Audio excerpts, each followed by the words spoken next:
Tapi kalau mau keselamatan yang dijamin dan mengalami kelahiran baru, ya percayalah kepada Tuhan Yesus Kristus dan Alkitab, ya perjanjian baru terutama lebih jelas gitu.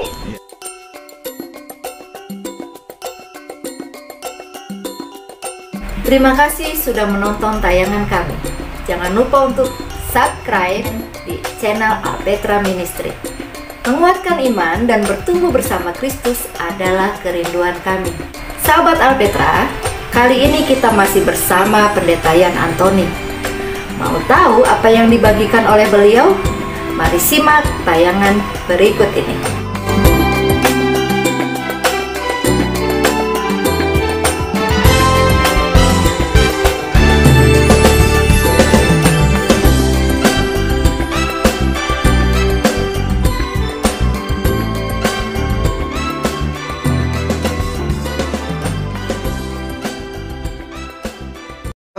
Doktrin yang diajarkan Yesus itu bukan berasal dari Tuhan Yesus sendiri, tetapi doktrin dari Allah yang mengutus Dia. Yesus hanya utusan Allah yang mengajarkan doktrin Allah. Ini bisa dibuktikan dengan Yohanes 7 ayat 16 sampai 17. Itu Yohanes 8 ayat 28. Nah, itu Om. Bahwa Yesus itu hanya sekedar utusan gitu. Iya, dan dia itu hanya mengikuti instruksi dari Bapa, karena dasarnya itu Yohanes 8 ayat 28 nih Om. Maka kata Yesus, apabila kamu telah meninggikan anak manusia, barulah kamu tahu bahwa akulah Dia, dan bahwa aku tidak berbuat apa-apa dari diriku sendiri, tetapi aku berbicara tentang hal-hal sebagaimana diajarkan Bapa kepadaku. Jadi gitu. Ya, jadi mengenai istilah Yesus itu hanya utusan saja, itu ada benarnya, tapi diutusnya dari sorga. Oh iya. Untuk menjelma menjadi manusia. Jadi firman menjelma menjadi manusia Yesus. Jadi bukan sesudah ada di dunia, sudah kawin baru diutus. Yesus juga tidak menikah, karena memang dia penjelmaan dari firman. Iya. Gitu. Jadi diutus, memang betul diutus, tapi dari sorga, sengaja untuk menjadi manusia. Begitu. Jadi supaya jelas gitu ya. Jadi ada hal-hal yang sama dengan agama sebelah. Yesus itu nabi, ya betul, karena dia menyampaikan firman Allah gitu ya. Tapi firman Allahnya itu keluar dari mulutnya sendiri, karena dia adalah penjelmaan dari firman Allah itu. Jadi di situ bedanya. Ada istilah-istilah yang sama seperti utusan, bedanya Yesus diutusnya dari sorga, istilah nabi, tapi dia mengeluarkan firman itu keluar dari hatinya, pikirannya sendiri, karena dia adalah penjelmaan firman. Bahkan seluruh kehidupannya itu merupakan firman Allah. Nggak ada dosa di dalam kehidupan Yesus, itu bedanya. Gitu kan. Jadi sunnah Kristen misalnya, kehidupan Yesus nanti dicari yang baik-baiknya saja. Seluruh kehidupan Yesus itu baik, nggak ada cacat celahnya. Itu bedanya Yesus dengan nabi-nabi yang lain. Itu nggak ada cacat celahnya. Jadi kalau orang sekarang suruh pilih, ya itulah seperti orang pilih presiden, kadang-kadang yang dipilihnya itu hanya yang apa gitu ya, dengan pertimbangan duniawi gitu kan. Misalnya, enggak, ini orang kalau pilih antara Yesus dan bukan Yesus itu siapa yang memberikan keselamatan, siapa yang hidupnya sempurna? Hanya Yesus. Tapi sayanglah manusia itu kan yang sudah dipenuhi dosa, hati pikirannya kadang-kadang malah menolak Yesus yang sempurna, yang menjamin keselamatan dengan pengorbanannya di kayu salib, dengan kebangkitannya, dengan dia juga naik ke surga menyediakan tempat. Kok ada satu pribadi yang menjamin keselamatan, bahkan tempat di surga malah ditolak? Inilah manusia itu, gitu kan? Iya. Itu kadang-kadang anomali jadinya. Pilihannya itu terbalik-balik dari yang kebenaran. Iya. Dan itu paling disukai Om, yang terbalik-terbalik itu. Tadi Om juga singgung tentang Tuhan Yesus itu jadi saya jadi ingat ada yang bilang bahwa Tuhan Yesus itu menikah Om. Nah, itu gimana tuh Om?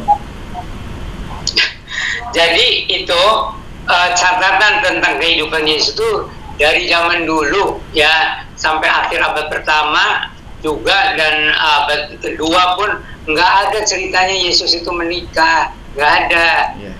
Itu baru abad ke-20, 21 ya. Lalu dikaitkan Yesus dengan Maria Magdalena, dikaitkan dengan siapa saudaranya Maria Magdalena itu. Jadi ini orang-orang modern yang keji, Iya. itu yang anti Tuhan, anti Kristus. Iya. Jadi buat macam-macam hoak lah. Ya memutarbalikkan Lalu itu Om, memutarbalikkan jadinya. Berbalikan fakta. Iya, padahal setahu saya berkali-kali baca Alkitab nggak ada di situ. Kalaupun itu mungkin cerita itu didengar seperti yang pernah Om katakan, misalnya kuburan Tuhan Yesus itu di India. Oh itu ternyata ada orang yang setiap hari mengabarkan tentang Tuhan Yesus, ada penginjil atau misionaris. Jadi orang bilang oh itu Yesus yang dikubur di situ Yesus gitu. Padahal maksudnya bukan Tuhan Yesus kan. Itu ya Om, seperti itu. Jadi fitnah ini Nah, juga. itu makanya ada katanya yang bilang Yesus itu kuburannya di Pakistan atau Iya, di India iya. gitu ya. Sebenarnya itu pekabar Injil itu Iya. tidak memperkenalkan dirinya sendiri, tapi selalu bilang Yesus, Yesus. Iya. Saya aja dulu pernah itu di lingkungan saya tinggal kos itu ya. Iya. Kalau saya pulang, anak-anak itu ribut Yesus datang, kata Yesus datang. Iya. Saya belum berbuat mujizat, sudah bilang itu Yesus. Iya. Ya gitulah. Iya gitu. Karena beritanya kan Yesus, Yesus, Iya, Yesus. iya. Mungkin juga dia tuh nonton film Jesus Superstar. Nah, kalau di situ kan Tuhan Yesusnya Tuhan Yesusnya menikah, punya anak dan lain-lain. Terus ada lagi Yesus lagi satu lagi gitu. Itulah karena kebanyakan nonton film yang terlalu ini fiksi. Dan juga ya tadi itu salah baca. Orang Amerika itu kalau benci sama kekristenan itu keterlaluan itu. Iya. Makanya di itu sampai bilang Yesus menikah lah, apalah. Iya, iya. Itu difilmkan dah menurut selera mereka. Iya. Ya itu Om, makanya Om. Nah Om, satu lagi ya Om. Ini satu lagi pertanyaannya adalah tadi dengan Paulus itu ya Om, agama Kristen itu agama Paulus gitu. Paulus berkata, syukur kepada Allah yang memberi kami kemenangan melalui Tuhan kami, atau terjemahan dulunya Tuhan ya, Tuhan kami Yesus Kristus. 1 Korintus 15 ayat 57. Nah, dalam ayat ini Paulus membedakan antara Bapa sebagai Allah dan Yesus sebagai Tuhan, bukan Tuhan. The Lord itu jadi diterjemahkannya Tuhan, bukan Tuhan. Terus ada pembedaan dalam Filipi 2 ayat 11 maksudnya. Kata Lord disandangkan kepada Yesus bukan berarti Tuhan, melainkan Tuhan. Sebab penguasa sesungguhnya adalah Bapa. Bahkan Yesus berada dalam kekuasaan Bapa. Bapa adalah Tuhan semesta alam, Tuhan langit dan bumi. Tuhan Yesus itu. Jadi Bapa itu sebetulnya Tuhan yang sesungguhnya menurut ajaran Paulus. Jadi begini ya, orang Kristen aja banyak yang tidak paham tentang Allah Tritunggal ya, apalagi yang bukan Kristen. Sebenarnya kita mulai dengan contoh manusia itu saja, ada roh, ada jiwa, ada tubuh. Iya. Setiap kita ini ya, ada tubuh yang kelihatan, ada jiwa itu yang seperti pribadi kita itu ya, ada roh yang kalau kita mati ya roh itu kembali kepada Bapa di sorga. Jadi setiap orang itu sebenarnya Tritunggal, ada tubuh, ada jiwa, ada roh gitu ya. Jadi manusia kan diciptakan menurut gambar Allah yang Tritunggal juga. Jadi Allah itu ya Allah Bapa, Firman dan Roh Kudus. Jadi dari keabadian Allah, Firman dan Roh Kudus. Nah, Firman itu yang kemudian diutus menjelma menjadi manusia Yesus. Gitu. Jadi memang ada Allah Bapa, ada Yesus, ada Roh Kudus. Cuman Yesus itu dulunya adalah Firman.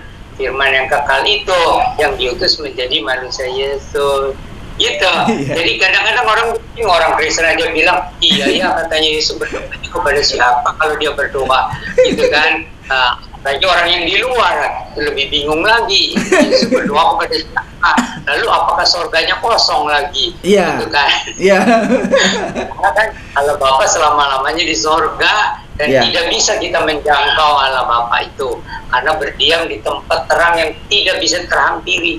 Itu sebabnya Allah Bapa mengutus Firman menjelma menjadi manusia, tapi ini Firman yang kekal menjelma menjadi manusia. Nah, kalau Roh Kudus itu ya selalu bersama Allah Bapa, bersama Yesus, bersama dengan orang percaya. Kan Roh Kudus tidak bisa dibatasi. yang bilang Allah Maha Hadir, ya itulah Roh Kudus. Begitu. Jadi supaya orang Kristen juga jelas ya bahwa Allah itu dari abadinya itu Tritunggal, Allah, Firman, dan Roh Kudus. Seperti manusia, ada tubuh, ada jiwa, ada roh. Begitu, Pak Alfa. Iya Om, jelas Om. Tapi Om, gimana kalau dibilang juga Om bahwa Alkitab itu kan dikaruniakan oleh Allah kepada Tuhan Yesus. Buktinya di Wahyu 1 ayat 1 kan. Inilah wahyu Yesus Kristus yang dikaruniakan Allah kepadanya gitu kan Om. Jadi Tuhan Yesus itu dapat Alkitab itu dikaruniakan Allah kepadanya itu. Jadi beda ini konsep Islam dan Kristen ya. Kalau konsep Islam itu kan yang diwahyukan, ditulis. Tapi kalau di Kristen itu konsepnya ini Yesus itulah firman Allah yang kekal menjelma menjadi manusia. Lalu murid-murid itu Matius ya, Markus itu muridnya Petrus ya, Lukas itu muridnya Paulus dan Yohanes. Jadi mereka itu ada murid-murid yang dekat. Kalau Lukas itu menyelidiki dari saksi mata gitu ya.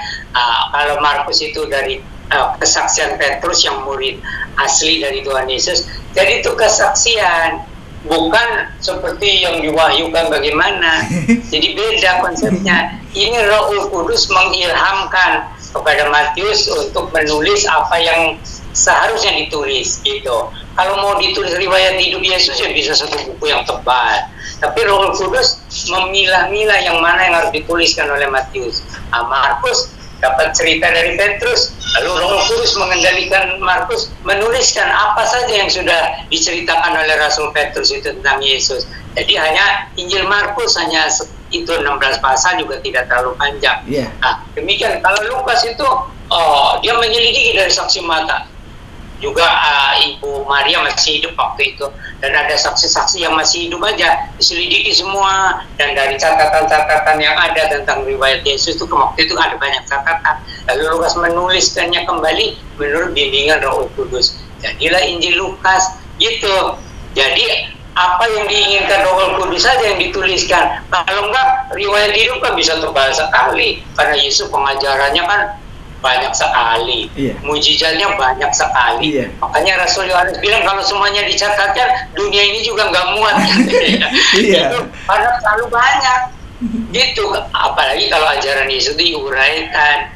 Dan mujizatnya kalau satu persatu dituliskan. Setiap hari Yesus berbuat mujizatnya berapa kali? Hanya yang penting-penting aja yang dicatat. Iya. Gitu. Nggak bakal cukup katanya ya Om. Satu dunia ini pun nggak bakal cukup untuk menuliskan. Iya. Gitu.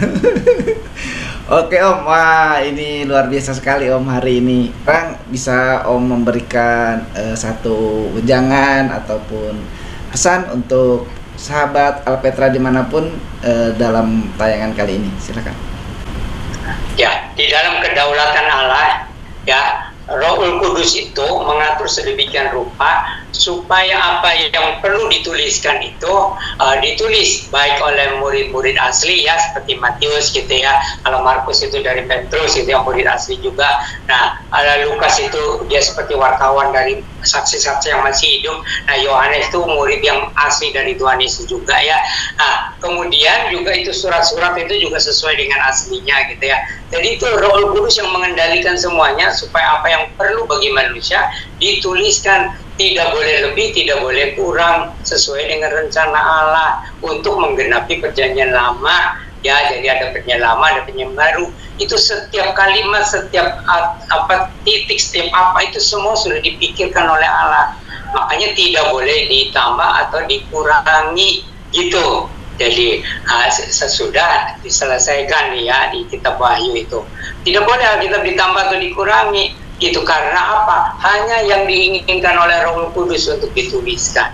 Ya, makanya Injil Matius dituliskan ya secukupnya, itu menurut kesaksian Matius itu. Ya, Injil Markus dituliskan secukupnya sesuai dengan kesaksian Petrus, tapi hanya dituliskan yang penting-penting saja gitu ya. Lukas ya menyelidiki dari saksi mata. Mungkin dia bahannya tuh sudah berapa banyak gitu. Tapi waktu menyusun Injil Lukas dibimbing oleh Roh Kudus, hanya menuliskan yang perlu-perlu saja. Demikian juga Rasul Yohanes itu menyempurnakan 3 Injil itu, melengkapilah. Pandangan manusia tentang Tuhan Yesus itu menjadi lengkap dengan adanya Injil Yohanes, gitu ya. Tetapi ada orang yang masih kurang lagi ke pengertiannya, maka Roh Kudus mengizinkan itu ada surat-surat itu untuk lebih menjelaskan, ya. Nah, kalau Kisah Para Rasul kan itu perjalanan pengkabaran Injil, itu juga tidak lengkap. Tapi itulah yang perlu diketahui saja. Jadi yang tidak perlu Tuhan tidak inginkan, ya enggak dituliskan. Maka setiap kalimat itu titik komanya, itu artinya itu kalau menurut bahasa kita itu sudah diatur sedemikian rupa. Alkitab itu tidak boleh ditambah, tidak boleh dikurangi. Nah, meskipun itu dituliskannya di kitab Wahyu, tetapi itu berlaku untuk seluruh perjanjian baru. Kalau perjanjian lama kan sudah jelas itu, ya Tuhan Yesus sudah mengatakan tidak boleh ada dikurangi, ditambah dikurangi, itu kan di dalam Injil, di dalam Matius pasal 5. Yang baru juga begitu, gitu. Tidak boleh ditambah, tidak boleh dikurangi, dan itu dalam kedaulatan Allah. Ya Om, terima kasih Om untuk penjelasannya yang luar biasa Om. Baiklah sahabat Alpetra Ministry dimanapun Anda berada, sungguh luar biasa. Tentunya seperti yang selalu Om Yan pesankan, kita harus belajar dari Alkitab. Makanya baca Alkitab, belajar dengan Tuhan itu melalui Alkitab, melalui doa yang terus menerus, continue, tidak hanya sekedar ingin tahu atau hanya sebatas rutinitas, tapi betul-betul belajar. Waktu juga yang akan memisahkan rupanya. Sampai di sini dulu perjumpaan kita di kesempatan kali ini. Dan sahabat Alpetra, kembali kami membuka diri, silakan bagi yang mau bertanya bisa menulis di kolom komentar agar kita jadi paham. Terima kasih atas penjelasannya Om dan atas berkatnya. Salam cinta Tuhan, cinta keluarga, dan jaga kesehatan.